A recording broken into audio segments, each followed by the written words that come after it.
Hello everyone. Today our team will argue against the motion that genetic counseling should be mandatory before reproductive decisions. Here we strongly believe counseling should be available and encouraged but never forced. I am Dr. Joeta, representing from India, and shall be presenting along with Mr. Benjamin from Nigeria. Before diving into the debate, let's quickly understand what genetic counseling is all about. It is a process where individuals or families learn about their genetic risks, family history, and the possible implications for their health and future children. Hence, it helps them to adapt medically, psychologically, and socially. So, we can conclude that it's clearly valuable. So, it matters. But the big question over here is, should this process be made compulsory before people decide to have children? And that's where we believe the answer must be a no. Because what is supportive when offered freely becomes coercive when forced. Hence, we all have the right to life. Our position is very simple. Mandatory counseling or genetic counseling undermines autonomy, causes psychological harm, and raises specific and serious ethical issues. Real empowerment comes from voluntary access and education, not from compulsion or force. We hence base our stance on these 4 key points. Respect for personal autonomy. It's my life, my choice. Risk of psychological harm. It is why force it. Third is support, not surveillance. Care shouldn't be a cover for control or data harvesting. Fourth, last but not the least, is about ethical concern and informed consent. Ethical care listens and informs. It never demands or dictates. Let's dig deep. Respect for personal autonomy. Reproductive choice is a fundamental human right. For example, UNESCO's Universal Declaration on Bioethics and Human Rights says people's autonomy must be respected. Similarly, World Health Organization emphasizes that genetic services must be voluntary.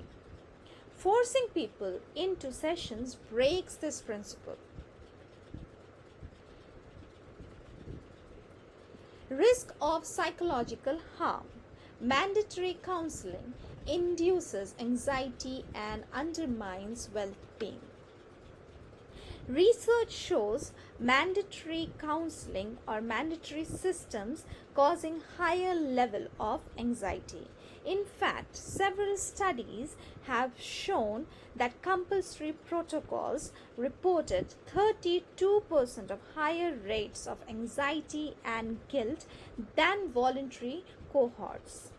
A real-life example is where carrier testing is mandatory before marriage in some systems, for example, beta thalassemia programs. Studies show it can create significant premarital psychological distress and social stigmas for the couples because there is always the pressure to make a correct decision under a mandatory system.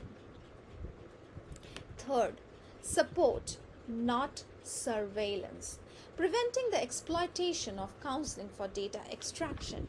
We call it biopiracy. Experts' evidence shows that many foreign-led genomic projects in LMICs prioritize data harvesting under the guise of healthcare, raising major ethical concerns about biopiracy and a lack of transparency.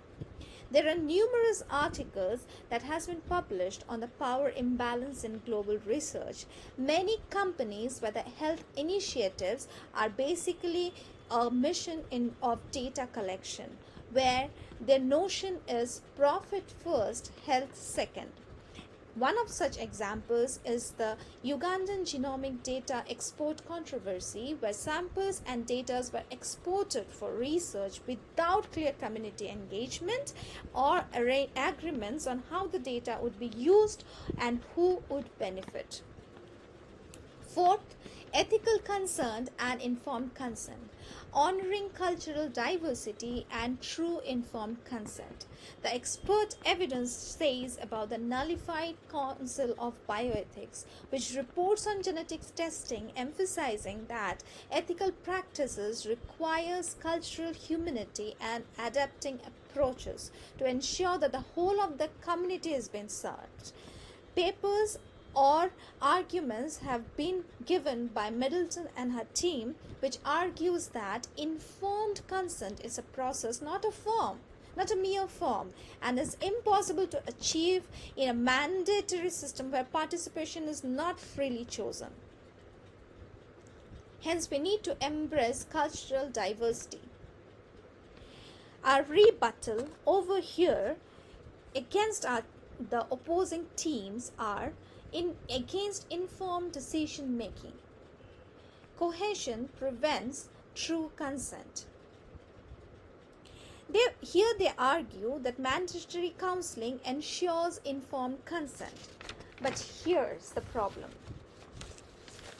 The problem is you can only mandate attendance. Forced counseling undermines the voluntary nature of choice, making any decision that follows potentiality.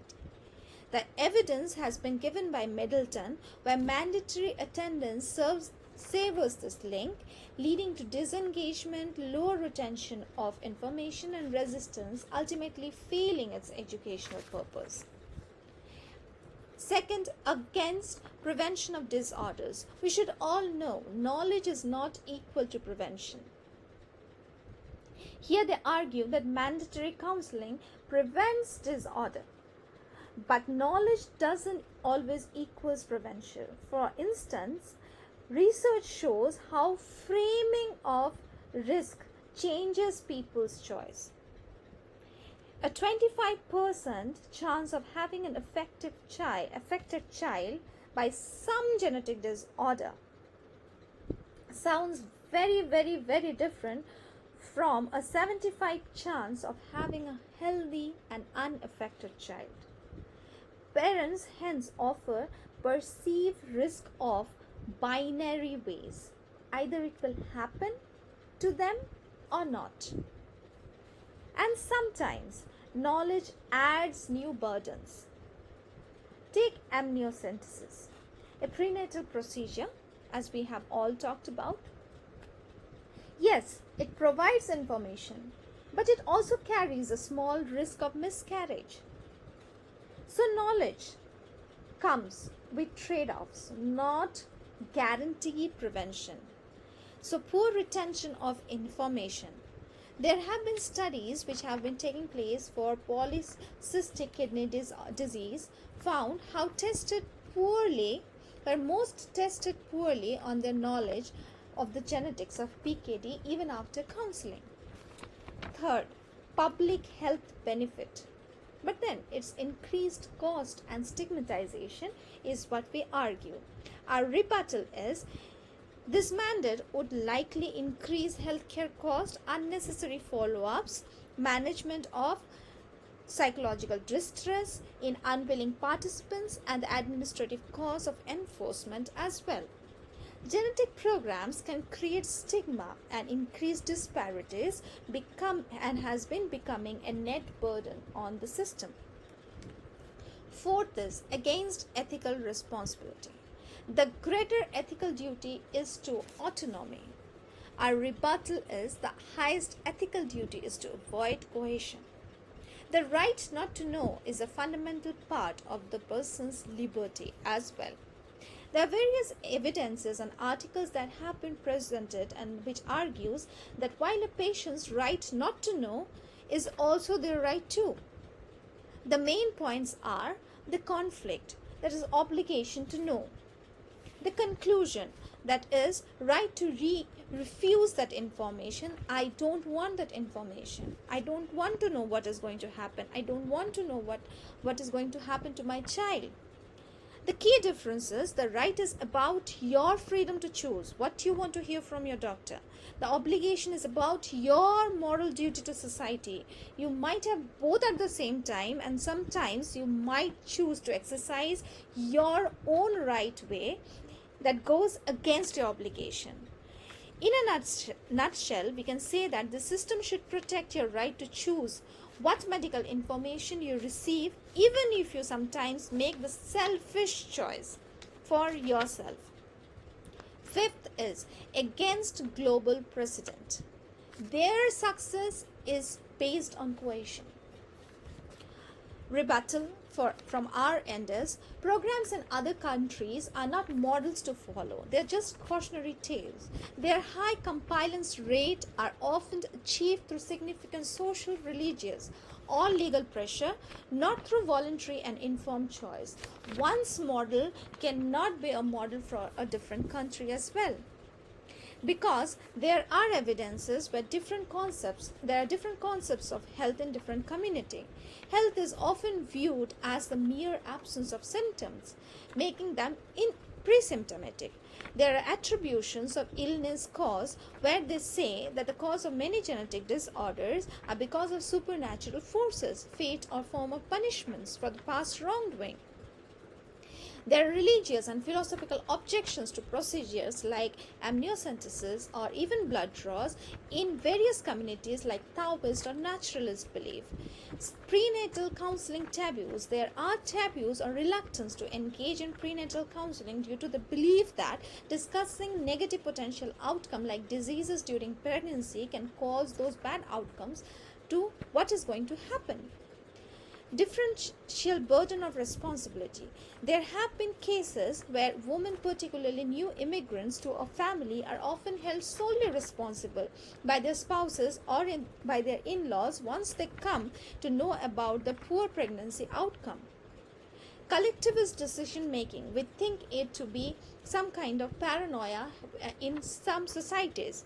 In contrast to Western individualization, medical and reproductive decisions are highly family oriented in different communities. The reputation and opinion of the extended families, parents, in-laws are also involved and are given preference too. So we need to respect all of those. What can be the empowering alternative support? Building an ethical, effective, and a voluntary system. Solve the real problem, access, not desire. Center community and culture to develop community-led educational programs to reduce stigma. Ensure ethical governance. Establish strong local oversight to prevent data exploitation. Uphold true informed consent. Champion voluntary, supportive, and non-directive counseling. As such, mandatory counseling is a simplistic, cohesive approach. We must choose the ethical path that builds trust, respects rights, and creates sustainable equity. So the closing statement for this is the choice between the two futures. One path leads to a system of surveillance, coercion, and standardized outcomes. The other path leads to a system of autonomy, trust, and supported system. The evidence is clear. Coercion erodes trust and exacerbates inequity. Hence, let us build a self-worthy or worthy system that profound trust people place in it. Let's choose care over control. Let's choose support over surveillance. Let's choose autonomy over authority. To close this debate, it is not about whether counseling is good or bad. It is good. The debate is about whether it should be enforced, and our evidence shows coercion undermines true autonomy and even effectiveness. Let's not turn genetic medicine into surveillance. Let's build systems of trust, choice, and empowerment. In short, let's care, not control. Thank you. These are my references, and I am open for the question and answers. Thank you.